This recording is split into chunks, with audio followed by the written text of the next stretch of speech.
उत्तर प्रदेश की योगी सरकार लाख दावे करते हो स्वास्थ्य महकमे में सुधार को लेके लेकिन क्या वास्तव में आज मेडिकल सुविधाएं का स्तर क्या है ये बड़ा समझने की जरूरत है। नमस्कार दोस्तों, मैं कुमार चंद्रा स्वागत करता हूं आपका देश की बात पर। देश की बात जहां करते हैं मुद्दे की बात आपके साथ, और मुद्दा है कि क्या एक आम इंसान के परिवार के जान की कीमत आज कुछ भी नहीं है। अभी एक वाकया होता है वाराणसी के सबसे चर्चित केयर हॉस्पिटल में। बीते 17 अगस्त को एक बच्ची को यहाँ एडमिट कराया जाता है 9 अगस्त को, और 8 दिनों में परिवार का आरोप है कि बच्ची की जो ट्रीटमेंट थी उसमें घोर अनियमितता लापरवाही बरती गई, जिसकी वजह से 17 तारीख को बच्ची की कॉज ऑफ डेथ हो जाती है।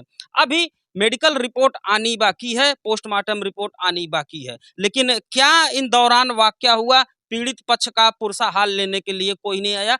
इस वक्त मैं खड़ा हूं मिर्जापुर के मझवा में उसी परिवार के साथ।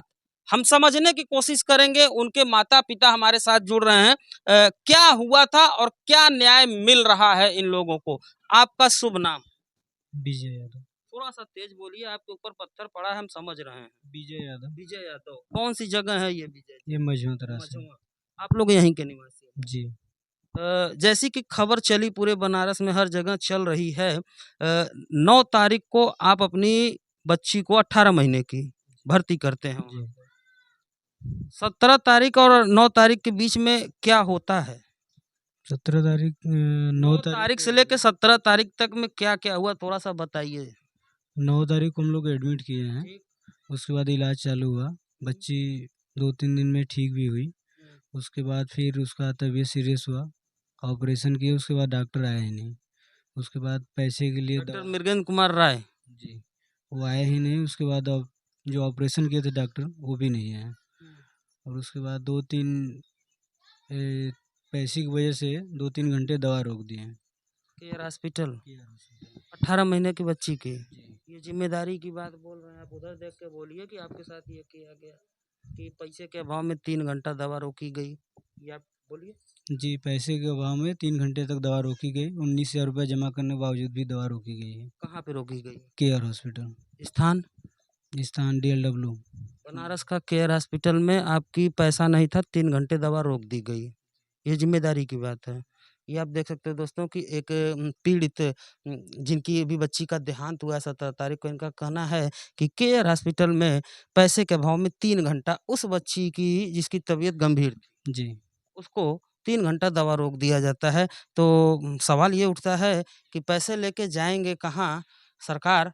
पृथ्वी पर आप भी तो किराएदार ही हैं। सबसे बड़ी बात कि डॉक्टर को भगवान कहा जाता है, और मानवता कहती है कि पीड़ित को दवा सबसे पहले मिलनी चाहिए। लेकिन क्या वास्तव में ऐसा हुआ? शायद नहीं। यहाँ पे आरोप है कि 3 घंटे तक जो है दवाओं को भी रोक दिया गया। फिर क्या हुआ? फिर उसके बाद वहीं डॉक्टर आए 17 तारीख को, मृत घोषित किए, बच्ची डेड कर गई। अच्छा। जी। नहीं बोलेंगे वो हॉस्पिटल में जाओ, हेरिटेज में जाओ, किसी और हॉस्पिटल में जाओ, हम अपना सुविधा देंगे, गाड़ी देंगे, लेके जाओ। हम भैया हमारे बच्चे बोले क्यों लेके जाएं, हम कहें बोले क्यों लेके जाएं, 4 दिन से हमारी बच्ची ठीक थी तो क्यों लेके जाए, अभी कहे बोले, अभी क्यों बोल रहे हो, पहले क्यों नहीं बोले। यही सब बात हुआ, बहस हुआ, कहना तुम जाओ दूसरे हॉस्पिटल में। कहे क्यों जाए, जब हमारी बच्ची ठीक थी तो उस टाइम नहीं बोले, अब बोलो किसी हॉस्पिटल में जाए, हम नहीं जाएंगे। तो अर्चना मैडम आई, वो झगड़ा करने लगी, संडील उठा के मारने भी लगी। मारपीट भी आप लोगों के साथ हुई हॉस्पिटल में? बदतमीजी हुई। क्या हुआ था? जी, बदतमीजी ये हुआ था कि उनसे पूछा गया कि डॉक्टर साहब क्यों नहीं आ रहे हैं, तो वो बोली कि यार डॉक्टर साहब नहीं आएंगे, आपके कहने पे थोड़ी आएंगे, डॉक्टर साहब इतने बिजी हैं, बड़े डॉक्टर हैं, हम जब बोलेंगे तब डॉक्टर साहब आएंगे, आपके कहने पे नहीं आएंगे। उसका ट्रीटमेंट मैं कर रहा हूँ, जो कि वो अर्चना चौबे वहाँ की नर्स सुप्रिटेंडेंट है, उनके पास कोई डिग्री नहीं है। ये बात पूछने पे, क्वेश्चन करने के बाद उन्होंने सैंडल उठाकर मेरे मौसी के ऊपर चला दिया। आपके ऊपर? जी हाँ, नहीं वो कौन बहन थी, छोटी मौसी थी वो, उनके ऊपर चला दिया। उसके बाद बोली कि प्रशासन और जो भी है उसको सब मैं देख लूँगी पैसे के बल पे, मेरे पास बहुत पैसा है डॉक्टर साहब के पास, आप उसके लिए निश्चिंत, आपको जो कार्रवाई करनी है मेरे खिलाफ कर लो, सब कुछ से मैं परे हो जाऊँगी। पोस्टमार्टम कब हुई है पोस्टमार्टम हुई है 17 तारीख को शाम को 7:30 बजे। और रिपोर्ट अभी? रिपोर्ट अभी तक नहीं आई है और हमें ये डर है कि रिपोर्ट के साथ हमारे छेड़छाड़ किया जाता है, इसलिए मैं डीसीपी साहब से अनुरोध करूंगा कि निष्पक्ष जांच की जाए मेरे रिपोर्ट की। जो सही है, पीड़ित को डर है कि इनके पोस्टमार्टम की जो है छेड़छाड़ की जा सकती है, ऐसा क्यों बिल्कुल। लगता है? बिल्कुल भैया, क्योंकि उनके पास पैसा, वो सामने प्रशासन के सामने वो दावा की कि मेरे पास बहुत पैसा, हम सब देख लेंगे जो होगा, और प्रशासन भी उनको प्रोटेक्ट कर रही है कहीं ना कहीं, ये हमारे अंदर है, प्रशासन उनके साथ प्रोटेक्ट कर रही है क्योंकि मेरे एप्लीकेशन देने के बाद भी मुकदमा मेरा नहीं लिखा गया, आज 4 दिन हो गए और मेडिकल रिपोर्ट भी अभी तक नहीं आई है। कुछ नहीं हुआ है। बराबर लगातार हम लोग जा रहे हैं थाने चौकी पे, लेकिन कुछ भी सुनवाई नहीं हो रही। जो है बनारस स्तर का हो गया, हमको जितनी समझ है उतने में तो कमिश्नर साहब तक यहाँ पहुँच गए हैं। बिल्कुल क्या पहुँचे, लेकिन लोग सब पैसे के दबाव में पैसा लेकर धन उगाही कर रहे हैं, शांत किए हुए मामले को सोच रहे हैं कि ये लोग दब जाएंगे, कुछ करेंगे नहीं इसके आगे, लेकिन बराबर हम लोग चौकी भी जा रहे हैं, लेकिन कोई सुनवाई नहीं। बोल रहे हैं कि 2 दिन रुकिए रिपोर्ट आएगी, 2 दिन रुकिए, इसी तरह 4 दिन आज हो गया है, अभी बोल रहे हैं कि 2 दिन 4 दिन बाद आएगी रिपोर्ट। दिन को आगे बढ़ाए जा रहे हैं मैटर और को ठंडा कर इतने रहे हैं। हाई प्रोफाइल मामले में एफआईआर न दर्ज हो पाना, ये बड़ा जो है अपने आप में आश्चर्यजनक बात है। क्या चाहते हैं आप?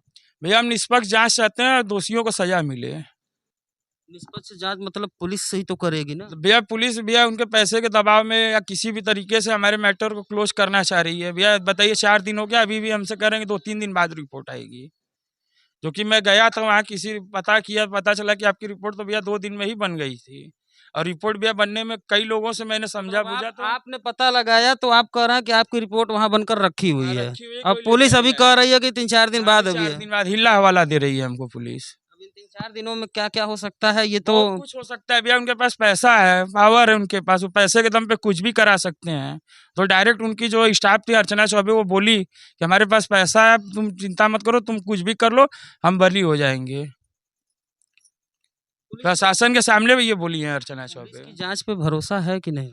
भैया भरोसा है, लेकिन हमें ये नहीं लग रहा है कि वो लोग निष्पक्ष जांच करेंगे केस की, इसलिए मैं डीसीपी साहब से अनुरोध करूंगा कि निष्पक्ष जांच कराएं। निष्पक्ष जांच की मांग करता जो है पीड़ित परिवार, वरना हम आप हाई कोर्ट भी जाएंगे इसके लिए। हम आते हैं आपके पास। आप माँ हैं उसकी, वैसे तो हमें बात आपसे करना नहीं चाहिए, आप खुद परेशान होंगी, लेकिन क्या कहना चाहेंगी? अस्पताल में तो आप रही होंगी उसके पास बराबर, इधर थोड़ा सा देखिए, इधर देख के बोलिए, क्या कहना चाहेंगी? हुआ क्या था बताएंगी तो शायद जो है उसको, बच्ची को न्याय मिलेगा। अभी तो क्या हुआ क्या था?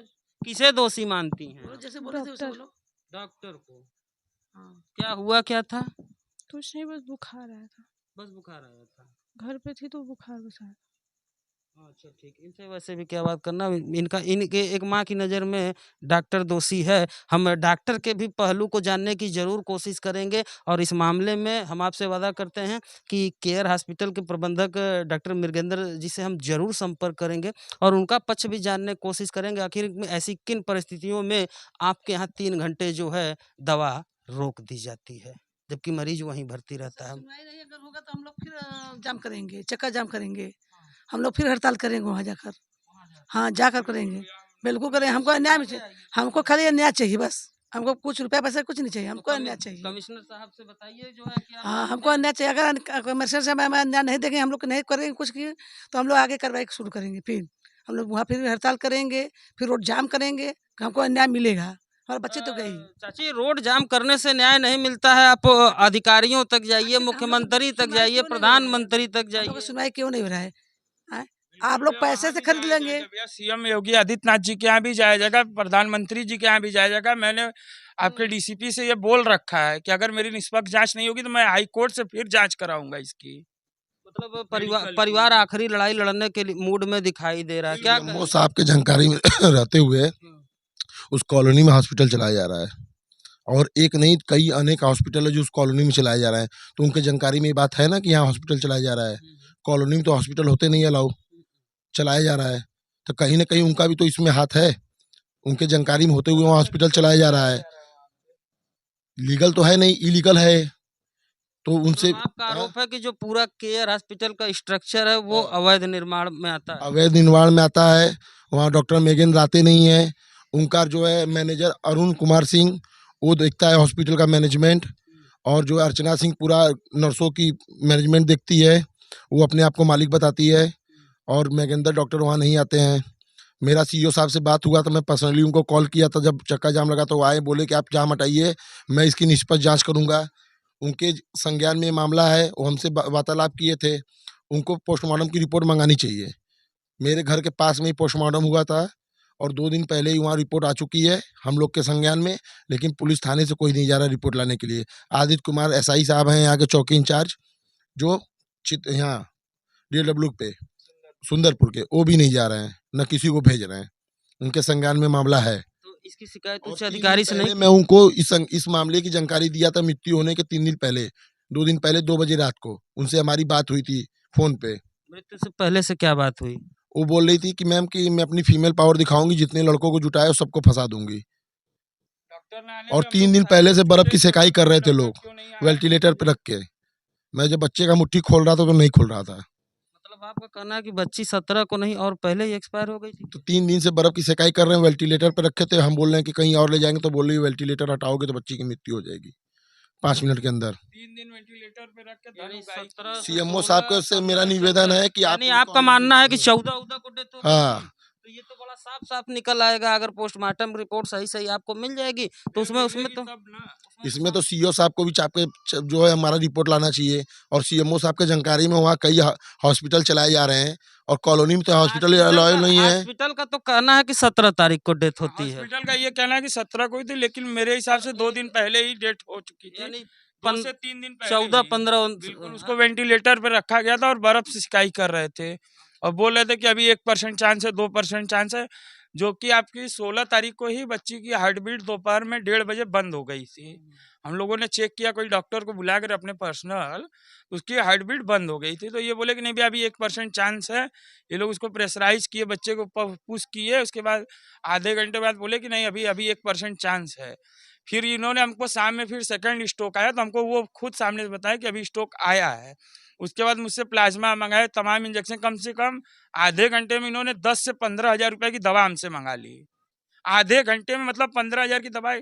ये कौन सी दवाई इतनी मंगा लिए, बच्चे को लगा दिए, समझ लीजिए। ये और घोर कहीं ना वो कहीं है। हमको तो ये लगता है कि बच्चे का जब ऑपरेशन कर रहे थे उसी टाइम उसकी डेथ हो गई थी। बच्चा कितना झेलेगा, 18-19 महीने का है। क्या कहेंगे? अब क्या उम्मीद किया जाए, 3 दिन हो गया लेकिन एफआईआर तक नहीं लिखा गया है। अब न्याय की क्या उम्मीद रखा जाए। उत्तर प्रदेश में तो योगी सरकार है, तो वही तो हो रहा है। अब देखिए क्या किया जाए। कड़ी सरकार मानी जाती है, न्याय वाली सरकार मानी जाती है। अब आगे देखते हैं, अगर कुछ नहीं होता होगा तो एसपी ऑफिस चला जाएगा, वहीं पे गुहार लगाया जाएगा, क्या किया जाएगा। न्याय की उम्मीद है, अब रखा जा रहा है और क्या कर सकते हैं। आम आदमी उम्मीदें रख सकता है, उसके और अलावा कुछ और क्या नहीं कर सकता है? आम आदमी भैया। आम आदमी केवल उम्मीद पे ही जिंदा है। आम आदमी की सुनता कौन है यहाँ पे। उम्मीदें हैं कि न्याय होगा। उम्मीद है भैया, न्याय होगा भैया। नहीं होगा यहाँ से कप्तान साहब के यहाँ जाया जाएगा, कप्तान साहब के यहाँ नहीं होगा तो लखनऊ जाएंगे योगी आदित्यनाथ जी के यहाँ, वहाँ नहीं होगा तो पीएम साहब के यहाँ जाएंगे, जो कि हमारे सांसद भी हैं, इसी वाराणसी के ही सांसद। उनके संसदीय क्षेत्र में इतनी बड़ी घटना हो रही है, क्या वो नहीं देख रहे हैं न्यूज को? मीडिया वो नहीं देख रहे हैं? सब कुछ देख रहे नहीं, हैं। हम पहुंचा देंगे, अब पहुंच जाएगा, आप निश्चिंत बिल्कुल रहिए। बिल्कुल, आपसे यही उम्मीद है कि हमको न्याय मिले। परिवार को एक आस है कि न्याय मिले, लेकिन जो सबसे बड़ा सवाल है कि क्या वास्तव में न्याय मिलेगा, क्योंकि एक कहावत है कि कहे सिया सुनो रघुराई, सुमिरत को नहीं दोष गोसाई। अगर आप सामर्थ्यवान हैं तो आप कानून से नुरा कुश्ती खेल के बच भी सकते हैं, लेकिन दूसरी तरफ अगर देखा जाए तो कहा जाता है कि सच थोड़ा सा परेशान होता है, पराजित नहीं। अब देखना होगा कि एक पीड़ित परिवार जो सच के साथ खड़ा है, कानून की दहलीज पे इनके साथ न्याय हो पाता है, या फिर ये भी मामला तारीख बर तारीख दबकर रह जाता है। मैं उम्मीद करता हूं कि मिर्ज़ापुर के मझवा से केयर हॉस्पिटल विवाद में जो पीड़ित बच्ची की मौत हुई, उसके परिवार की ये जानकारी आपको ज़रूर समझ में आई होगी। और थोड़ा-सा परिवार भी बहुत पैसे वाला भी नहीं, हम ऐसे अगर घूमते हैं तो आप देख सकते हो कि ये जो है परिवार की हालत है, और ये टीना लगा है। मतलब ऐसा नहीं है कि बहुत पैसे वाले लोग हैं। तो मैं डॉक्टर साहब से भी कहना चाहूँगा कि सर, मौत से किसकी यारी है, आज हमारी तो कल आपकी बारी है। जाना सबको है, जवाब कहीं न कहीं जाके और भी देना होगा। हम उम्मीद करते हैं कि वाराणसी प्रशासन इस मामले का संज्ञान लेगा और एक गरीब परिवार के साथ न्याय होगा। वीडियो दूसरों तक जरूर भेजिएगा दोस्तों, क्योंकि बात जब दूर तक जाती है तभी न्याय हो पाती है। मिलते हैं इसी मामले की नई जानकारी डॉक्टर साहब के स्टेटमेंट के साथ। तब तक के लिए जय हिंद, जय भारत, नमस्कार। अपना बहुत ध्यान रखिएगा।